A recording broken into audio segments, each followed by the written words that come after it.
Self-confidence means willingness to do whatever it takes to achieve. Some people say, well, I'll do it for a little while and see what happens. You know, I'll try a couple of things. If that doesn't work, I'm out of here. And all of us know that that kind of person doesn't have much of a future. But if you're willing to do whatever it takes, if I have to learn a couple of things, I will learn those things. If I got to learn 5 or 6 things, I'll learn all 6. If I have to take an extra class, I'll take an extra class. If I've got to read the books, I'll read the books. If I have to consult with people who know more than I know, I will do the necessary consulting. Whatever it takes, I will do. That starts to develop unbelievable self-confidence. Self-confidence also comes from the ability to rise above your circumstances, to rise above what happens, the petty little things, the discouraging things that would sink everyone else's ship except yours, that would cause someone else to quit early in the day, but you keep going. That kind of willingness to overcome all circumstances, whether it's the little challenges or the big challenges. If you're willing to do that, I promise you, this kind of power will work for you, and in you, the variable, it'll make a difference. There's many parts to image. The image that others see you as, the image you have with other people. And it's very important how other people see you. If they don't see you as a leader, chances are they won't pay attention. If they don't see you as being in control, chances are they won't have the trust. If they don't see you as knowing where you're going, what you want to accomplish, they probably won't follow. But if people can see you, if you have the image of someone that's in charge, in control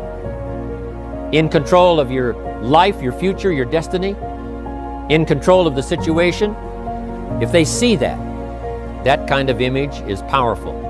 It helps to win the day. It attracts other people. People want to be around people that are in control, that are powerful, but they know how to use their power.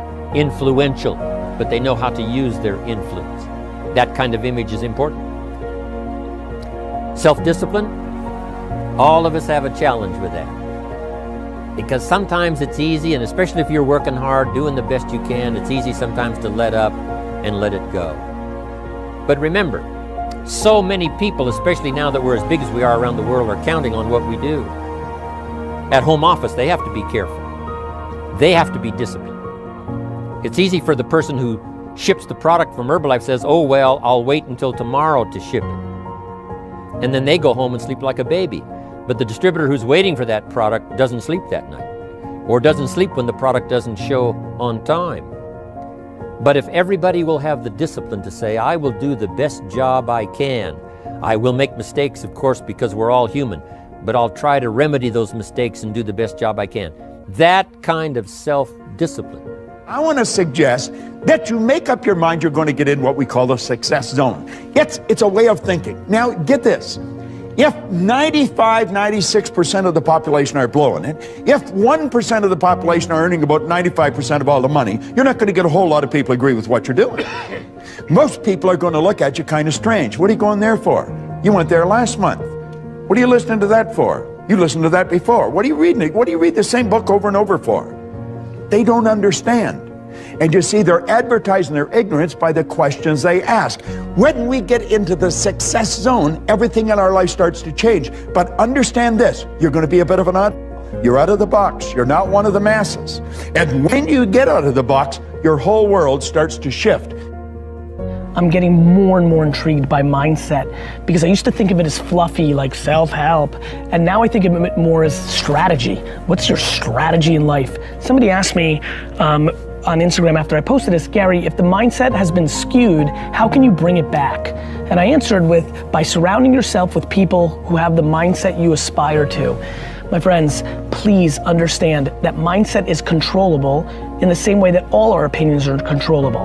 The key is to add more people with optimism and cut people with negativity. It's very, very simple. Now, it's very hard to cut people with pessimism, cynicism, and negativity when they are the people that are the closest to you. Parents, siblings, spouse, But the bottom line is, if you're asking the question, I'm gonna give you the answer. The answer is add more people with positivity and optimism and cut people with pessimism and cynicism. Who you surround yourself matters. What content you consume matters. I basically suffocate myself for a long period of my time and created an environment that was based on offense and optimism, and now I know no different. Please do the same for you. Make that move. Mold, and I mean mold, your mindset by what you consume and with whom you consume it. The thing about self-discipline is that it is necessary for everything you do in your life. You have to be self-disciplined. If discipline comes from somewhere else, it's very, very hard to remain consistent because you tend to resist. It's wild because I see trainers and they're in the gym with people, and you know, the guy or girl that they're working out hates their workout, hates it, because the discipline is coming from somewhere else.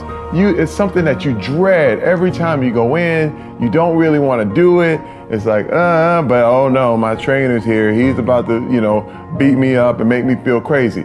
Well, the truth is, every trainer should work his way out of your life. Anybody who's working you out, your teachers, your trainers, your people, they have to train you to get out of your life. So you can go ahead, do your own workout, do your own thing, practice self-discipline. Now, one thing I want to straighten out, big time. Discipline is not punishment. It's not. Discipline is training. That's all it is. I was talking to my son one time and I asked him, and it was weird because I was trying to see if he really knew what it was all about. And I said, hey man, I have to discipline you. What is discipline? And he goes, punishment. When I do something wrong and you punish me. I was like, no. Discipline is training. If you change your mindset, and really focus it on what discipline really is, you start to welcome discipline. You welcome self-discipline into your life.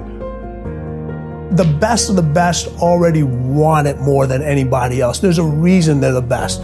We talked about this earlier at lunch. They're the ones that show up to practice early. Okay, they're the ones taking the extra shots. They're the ones doing the wind sprints at the end. They're the ones, getting treatment, taking care of their body. They're showing up on off days. I mean, you're sending the guys home. You're saying you got to go home. You got to go home. Go home already. You got to tell them to leave. You don't have to tell them to show up. You got to tell them to leave. Wow. That's enough. You have people in your office, and you look at it.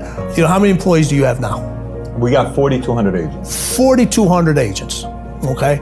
Out of 4,200 agents, okay? If you put them all in the room, okay, and you were able to put them all in one shop together, all right, and say your hours were 9 to 5, okay? You'd have 4,200 people in here from 9 to 5 o'clock, from 5 o'clock. After 5 o'clock, you may have 500. After 7 o'clock, you may have 200. After 9 o'clock, you may have 5.